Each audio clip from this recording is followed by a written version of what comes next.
Ya, selamat pagi Pak Wisnu. Selamat pagi Pak Wasit. Jadi gimana kabarnya hari ini? Baik Bapak, terima kasih atas waktu yang telah diluangkan. Oke, ya. Jadi hari ini kita akan melakukan praobservasi. Ini merupakan bagian dari supervisi di mana kita akan berdiskusi menanyakan bagaimana kesiapan Bapak saat observasi nanti.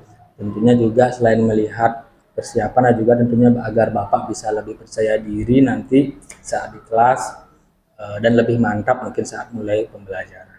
Oke. Nah, jadi dari proses observasi nanti mungkin saat pembelajaran nanti mungkin apa tujuan pembelajaran yang Bapak akan gunakan di sana? Baik, untuk saat observasi nanti itu adalah materi tentang berpikir komputasional. Oke. Jadi tujuan pembelajaran yang ingin saya capai pada materi berpikir komputasional ini yang pertama adalah peserta didik mampu menyelesaikan permasalahan yang melibatkan struktur data grafis. Kemudian adalah peserta didik mampu memahami konsep dan struktur data yang ada pada materi ini. Dan yang terakhir adalah peserta didik mampu merelasikan struktur data dengan kehidupannya sehari-hari. Oke, jadi dari materi dan tujuan tersebut, jadi kira-kira menurut Bapak area pengembangan apa yang bisa Bapak ambil dari materi dan tujuan tersebut? Baik dari area pengetahuan ya, Iya, beda dari oke. pengetahuan yaitu yang saya inginkan dari peserta didik adalah peserta didik mengenal dan menyelesaikan masalah yang mengandung struktur data. Jadi masalah sehari-hari, persoalan sehari-hari bisa mereka selesaikan dengan struktur data yang kita akan pelajari, kita akan ajari ke mereka. Mungkin salah satu contohnya adalah saya akan menyuruh mereka untuk mengembangkan permasalahan, yaitu salah satunya adalah silsilah keluarga, jadikan struktur data. Oke, jadi untuk lebih mudah memahami materi tersebut mengenai struktur tersebut, jadi Bapak ingin menghubungkannya ke struktur keluarga Ya, mungkin agar lebih dekat dengan lingkungan anak-anak, jadi lebih mudah anak-anak memahami seperti itu ya. ya. Oke. Nah, oke, itu dari area pengembangannya mungkin dari pengetahuan dan keterampilan. Nah, kira-kira nih rancangan ataupun model apa sih yang ingin Bapak gunakan pada proses pembelajaran kali ini? Untuk proses pembelajaran ini saya akan menggunakan program listening di mana Oke. nantinya saya akan membuat kelompok. Jadi kita, karena menurut saya ini tingkat kesusahannya lumayan ya. Jadi saya ingin mereka berdiskusi dalam bentuk kelompok. Walaupun memang nantinya seluruh keluarga ini akan diselesaikan per individu. Pada kelompok ini saya inginkan mereka berdiskusi menyelesaikan masalahnya juga untuk dalam segi desain pembuatan struktur data dan juga mungkin desain, karena ini bentuknya digital ya struktur datanya, disesuaikan dalam aplikasi Canva. Oh, jadi ada kegiatan individu, ada kegiatan kelompok. Mungkin saran dari saya di sana ditambah dengan pembelajaran berdiferensiasi. Karena saya lihat dari bentuk pembelajaran yang Bapak akan lakukan itu udah diferensiasi berdasarkan prosesnya. Ada bentuk kelompok dan ada juga bentuk individunya. Oke, itu saran dari saya mungkin nanti bisa ditambahkan atau kalau memang sesuai. Ya, kemudian dari rancangannya sudah, kemudian dari persiapan media. Nah, Persiapan kira-kira apa media yang ya. Bapak lakukan atau Bapak siapkan? Untuk persiapan media yang pertama tentu saya sudah siapkan ini ya apa tuh PPT. Jadi saya akan persiapkan presentasi. Jadi di awal saya tidak langsung memberikan mereka langsung proyek. Saya akan mengenalkan sedikit tentang struktur data ini melalui presentasi pada mereka. Kemudian nanti saya akan juga berikan video contoh seperti apa sih tentang struktur data. Lalu ada LKPD juga untuk nanti diselesaikan saat menjalankan kelompok. Oke, oh jadi ada berbagai persiapan ya dari video, PPT, mungkin berupa gambar dan lain sebagainya. Oke, jadi saya rasa sudah matang dari tujuan, sudah disiapkan, rancangan model juga sudah siap, dari tujuan juga siap. Nah, sekarang tinggal waktu pelaksanaan. Kira-kira kapan Bapak ingin melakukan hal tersebut? Karena nanti kan sesuai dengan kegiatan supervisinya. Nanti saya akan melakukan observasi, akan melihat bagaimana proses Bapak jika dibandingkan dengan persiapan kami ini. Jadi kapan kira-kira Bapak akan melaksanakan pembelajaran ini? Untuk materi ini sendiri rencananya sih saya akan ajarkan di minggu depan di hari Rabu, tepatnya sih di jam 10.50 Bapak saya sampai dengan jam 12. 10.50 sampai jam 12. Jadi 2 jam 2 jam pembelajaran. pembelajaran. Rabu depan Ya. Oke, jadi saya akan datang pada saat tersebut. Jadi saya harap semuanya berjalan dengan lancar. Kemudian apa yang Bapak harapkan sesuailah ekspektasi dengan yang Bapak harapkan, dan tentunya juga siswa mendapat pembelajaran yang lebih baik lagi melalui proses tersebut. Ya, baik itu saja mungkin. Jadi bisa kita akhiri.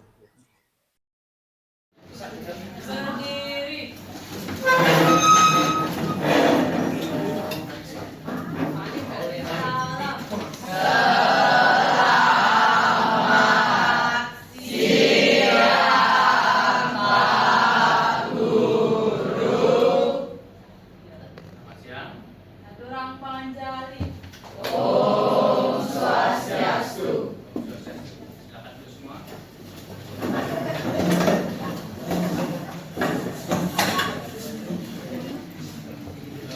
Baik, sebelum kita mulai pelajaran pada siang hari ini, maka baiknya kita berdoa menurut agama dan percayaan masing-masing agar pelajaran hari ini berjalan dengan lancar dan bermanfaat bagi kalian semua. Berdoa dipersilakan.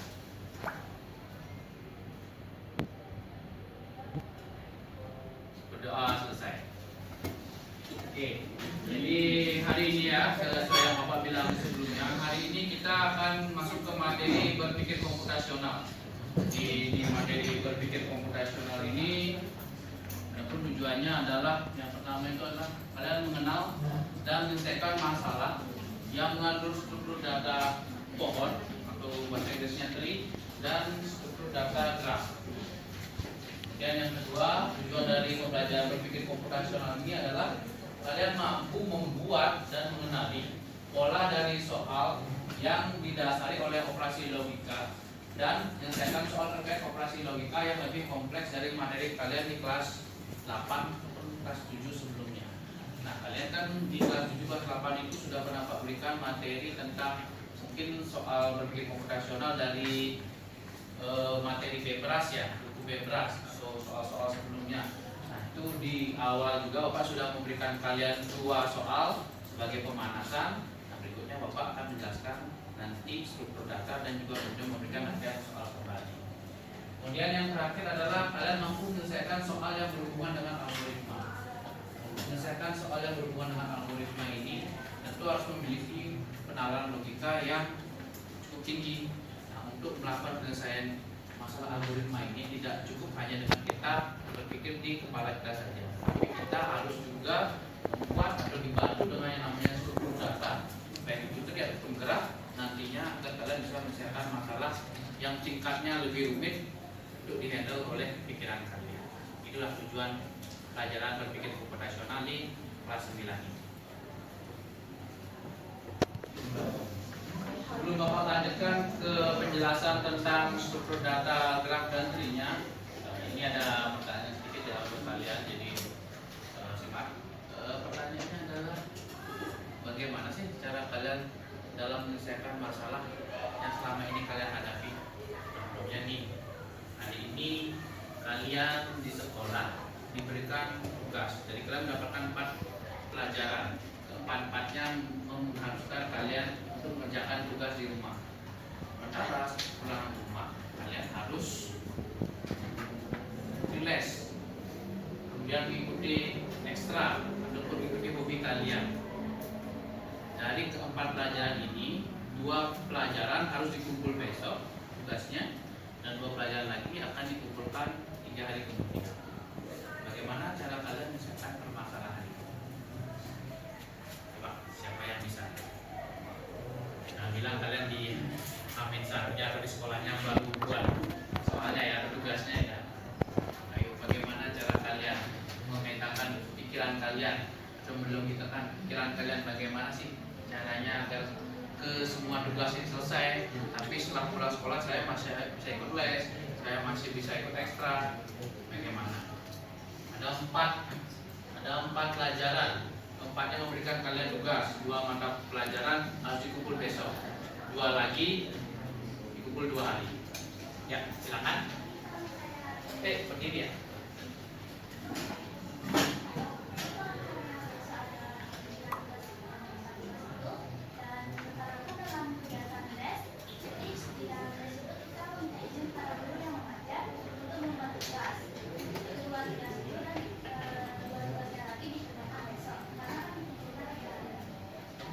Baik.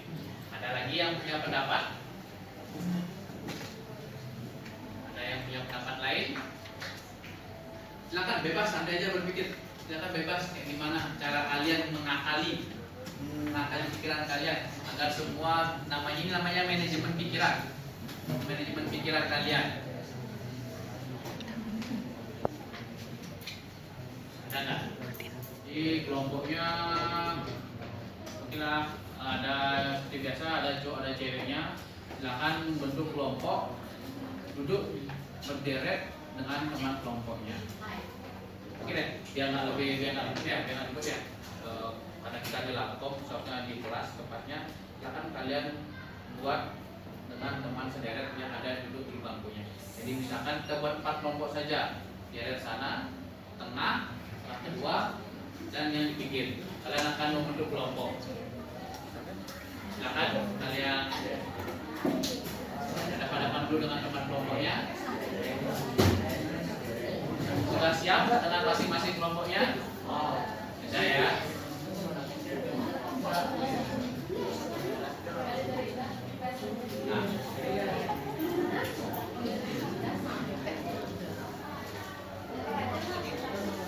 Perhatikan ke depan. Jadi masing-masing kelompok ini bentuknya memang berkelompok, tapi dalam tujuannya berkelompok ini tujuannya adalah kalian berdiskusi dengan teman-teman kelompok kalian atau saling sharing dengan teman kelompok kalian untuk mengerjakan apa yang akan Bapak suruh.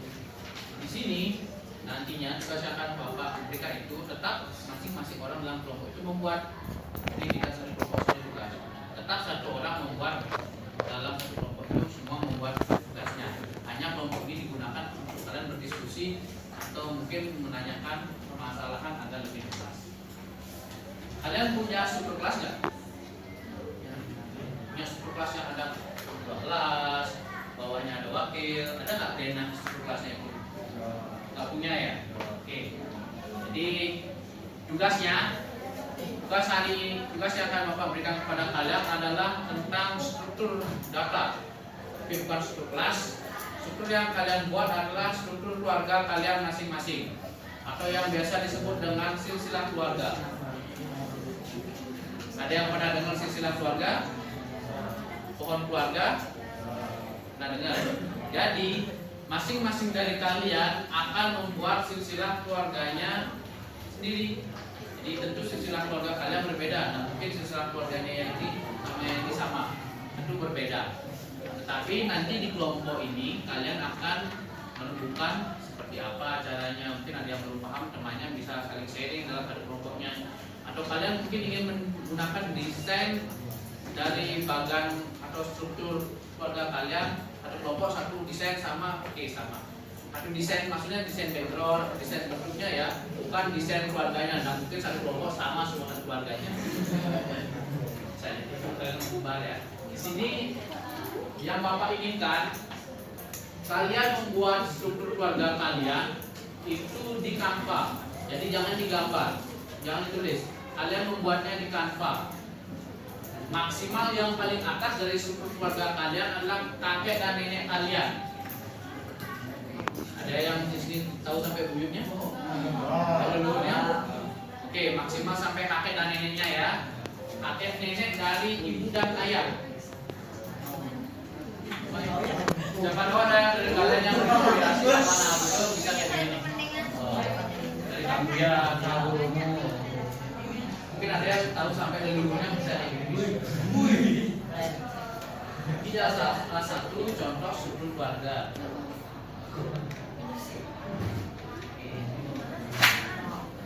Kalau kita, jadi ini ada struktur yang namanya struktur data. Dengan struktur data ini kita bisa memudahkan atau memetakan pikiran kita. Coba kalau Bapak tanya, mungkin satu persatu. Baik, tadi karena kita sudah membuat strukturnya, jadi setiap dari kelompok kalian sudah menyelesaikan strukturnya.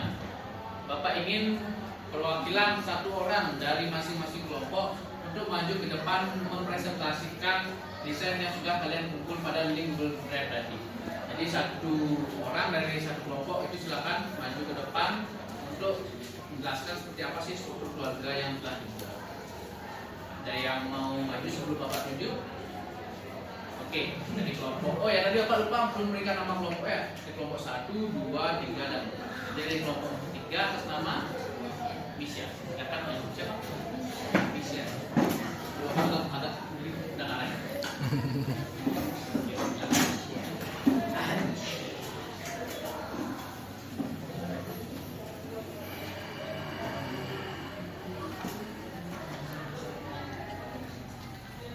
Yang di belakang semua sudah jelas melihatnya. Baik, silakan dijelaskan tentang struktur keluarga yang telah dibuat. Jadi hari ini saya akan mempresentasikan struktur keluarga saya. Yang pertama dari keluarga ayah ada kakek, nenek, ayah. Dan dari keluarga ibu saya ada kakek, nenek, dan ibu. Setelah itu ayah dan ibu saya menikah dan memiliki 3 orang anak, yaitu saya, adik saya, dan adik saya yang kedua. Terima kasih ya, silakan duduk. Berikan tepuk tangan dulu.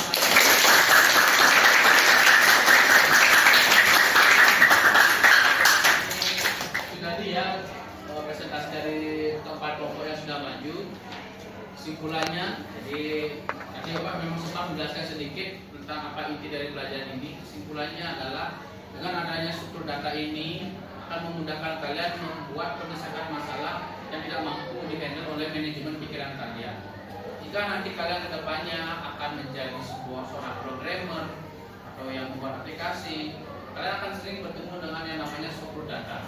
Struktur data inilah yang dibuat oleh programmer untuk membantu menyelesaikan penyelesaian masalah pada aplikasi yang akan dibuat. Jadi karena algoritma dalam coding itu sangat banyak, sangat panjang, dan harus menggunakan logika yang tinggi, itu pikiran kita tidak bisa menghandlenya sendiri. Kita bisa mempermudahnya dengan membuat struktur data agar program yang kita buat itu jelas, logika dan penyelesaian masalah. Seperti itu. Ini pun juga bisa kalian gunakan di kehidupan kalian sehari-hari. Mungkin kalian tidak menyadarinya karena pembuatan struktur ini terjadi di pikiran kalian. Kepada sekali-sekali kalau kalian ketemu masalah yang pelik, bisa kalian tuangkan dalam bentuk paragraf. Mungkin kalian ada masalah cinta, silakan buatkan struktur datanya seperti apa penyelesaian masalahnya, itu bisa kalian lakukan. Baik, terima kasih Sunan A5 atas waktu yang telah kalian berikan. Bapak senang sekali mengajar hari ini kalian. Jadi sampai berjumpa di pertemuan minggu depan. Minggu depan kita akan membahas soal-soal tentang berpikir komputasional dan masalah pikiran kalian. Baik, tadi kita awali dengan berdoa, maka kita akhiri pertemuan hari ini juga dengan doa. Doa menurut agama dan masing-masing karena pelajaran hari telah dilancarkan dan manfaatnya masuk ke kalian. Doa silakan.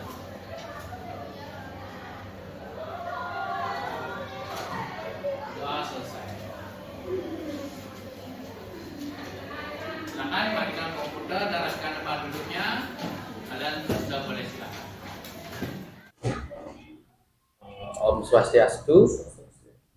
Perkenalkan, Tiang Kedubes Agung Ikan hari ini akan melakukan salah satu rangkaian dari kegiatan supervisi yang sebelumnya sudah saya lakukan. Di sebelum sudah ada kegiatan praobservasi, kemudian observasi, dan kali ini saya akan melakukan kegiatan pasca observasi. Nah, kemudian pada kegiatan hari ini saya didampingi dengan PP Tiang, Ibu Yasna, dan di sebelah kiri Tiang adalah Pak Wisnu, guru TIK yang kali ini melakukan kegiatan supervisi. Ya, baik. Jadi saya akan langsung saja melakukan bagaimana proses kegiatan pasca observasi kali ini. Ya. Selamat pagi Pak Wisnu. Selamat pagi Pak Pasek. Ya, bagaimana kabar hari ini? Baik sekali. Oke. Nah, Jadi setelah kemarin kita sudah 2 kali bertemu, sebelumnya di praobservasi, bagaimana kita membahas ataupun mendiskusikan apa persiapan ataupun apa yang Bapak lakukan. Kemudian setelah itu saat Bapak mengajar, kita melakukan observasi. Nah, jadi kali ini yang merupakan rentetan kegiatan yang terakhir pasca observasi. Jadi kita akan melihat apa yang Bapak lakukan dan juga mungkin apa kelebihan dan kekurangan yang Bapak rasakan. Oke. Nah, jadi setelah selesai observasi ini, ya, jadi kira-kira apa yang Bapak rasakan sampai sekarang ini?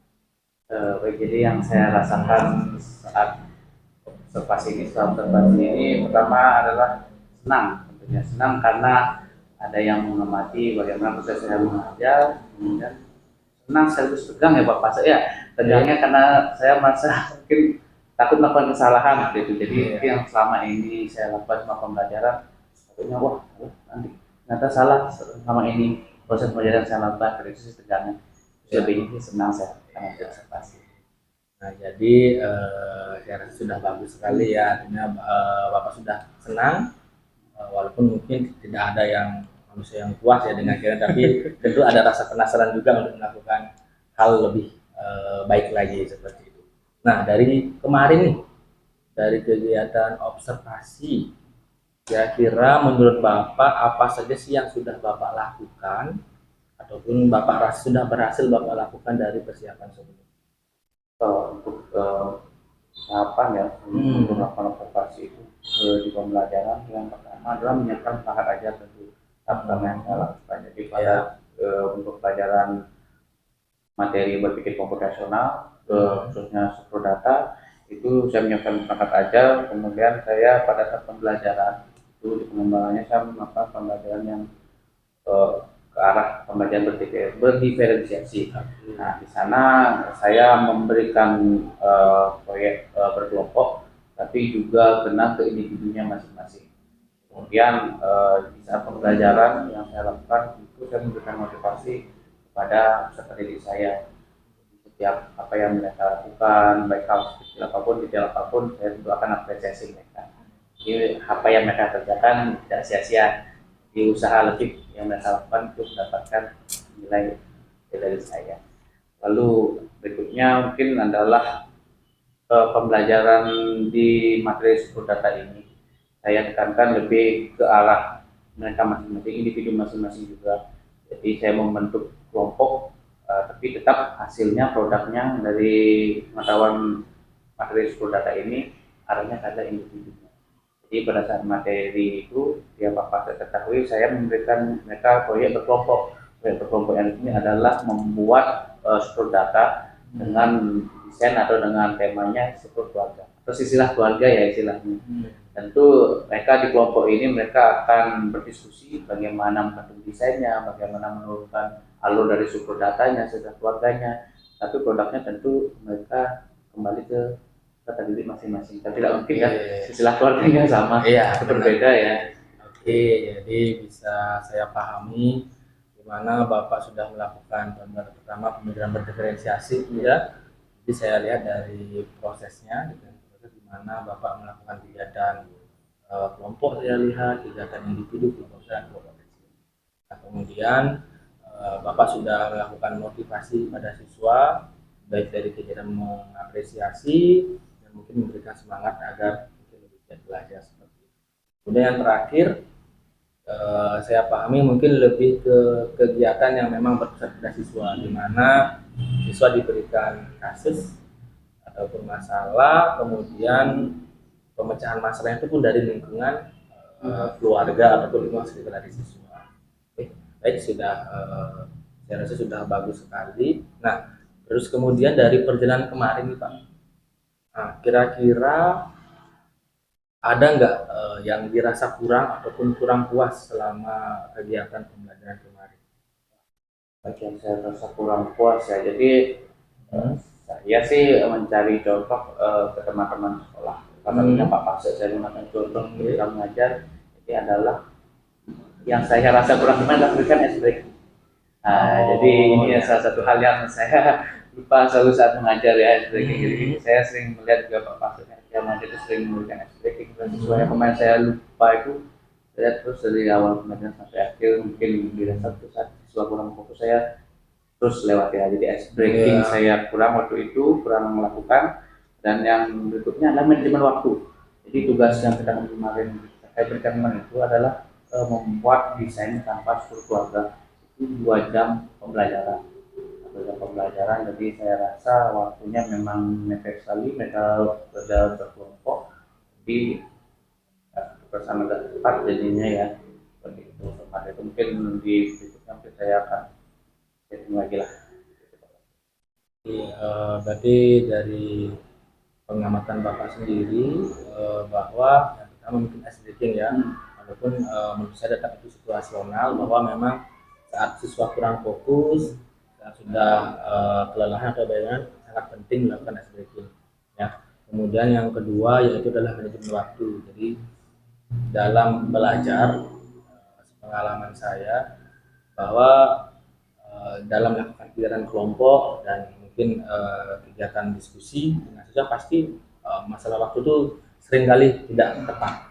Jadi kita harus mungkin bisa ketat, lebih tegas lagi. Kalau memang waktu sedemikian sesuai dengan persiapannya, sesuai dengan modulnya, tetap seperti itu. Jadi saya rasa ketegasan dalam manajemen waktu itu sangat penting sekali. Kemudian mungkin tambah sedikit dari saya, di awal saya rasa kemarin saya tidak menemukan Bapak melakukan kesepakatan kelas ya, di mana mungkin Bapak di awal semester saya rasa ataupun guru biasalah melakukan kesepakatan kelas, tapi menurut saya dari pembelajaran yang saya lakukan selama ini, kemudian kemarin saya yang belajar bahwa kesepakatan kelas itu kalau bisa dilakukan di setiap pembelajaran ya. Di lain mungkin ada perubahan ataupun penyesuaian. Selain itu juga bisa mengingatkan siswa apa yang memang harus dilakukan, apa dan yang tidak boleh dilakukan. Seperti itu. Nah, kemudian dari kekurangan dan juga apa yang sudah Bapak lakukan dan juga ditambah dari saya, tentu banyak hal-hal yang baru ataupun hal-hal yang harus Bapak lakukan. Jadi pertanyaan saya mungkin yang terakhir, kira-kira apa yang Bapak lakukan ke depannya ya untuk melakukan perbaikan atau melakukan hal-hal yang bersinggungan dengan kegiatan seperti ini? Ini dari hasil supervisi ini ya, dari manfaat supervisi ini. Yang pertama dari saya lihat apa yang akan dilakukan selanjutnya, mungkin dibayar berikutnya atau kedepannya. Seperti Bapak saya bilang tadi, SPP itu situasional. Jadi menurut saya akan memberikan suatu sekali saya akan memberikan SPP, tetapi melihat kondisi siswa saya mungkin tidak fokus, itu baru saya tidak mau matok harus di awal di akhir dari situasional ya Bapak ya. Itu mungkin saya akan berikan SPP karena memang manfaatnya besar sekali. Saya lihat saya menyapa pada juga mengajar seperti itu. Lalu yang saya lakukan mungkin yang tadi ya yang ini kesepakatan kelas, kelas. Memang sih saya di awal semester selalu memberikan kesepakatan kelas mereka. Biasa nanti di pembelajaran pertemuan keberapa itu saya tidak berikan adalah siswa yang mungkin lupa segala macam. Mungkin kita pasti tadi di awal itu juga yang pertemuan dan saya berikan kembali kesepakatan kelasnya agar mereka bisa mengingat, tanamlah di pikiran mereka kesepakatan kelas kita. Nah, sekarang memang harus kita ingatkan. Iya, benar. Terus semester harus kita ingatkan tetap mereka ya. Nah, kemudian yang selanjutnya itu adalah manajemen waktunya. Jadi manajemen waktu ya, Pak Pas bilang ketegasan. Ya, kadang kita seperti kalau ini kita suruh bentuk kelompok itu berapa menghabiskan waktu mereka. Ya sudah, padahal bayang kita bentuk kelompok ya.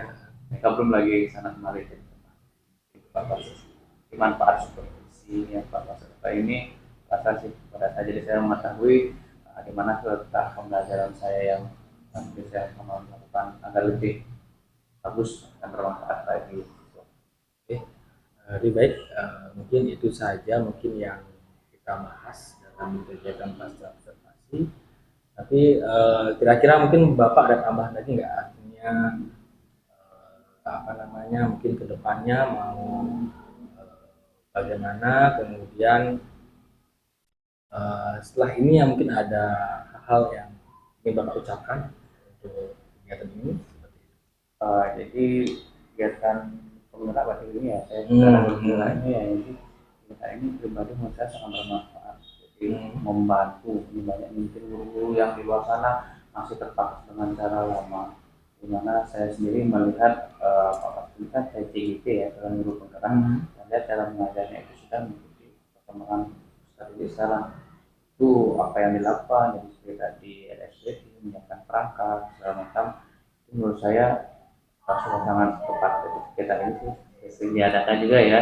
Ya, apalagi seperti ini sesama rekan sejawat memberikan, saya merasa diberikan pengalaman baru ketika mengajar. Ya. Oke, baik. Terima kasih Pak Wisnu dan Ibu Yasna.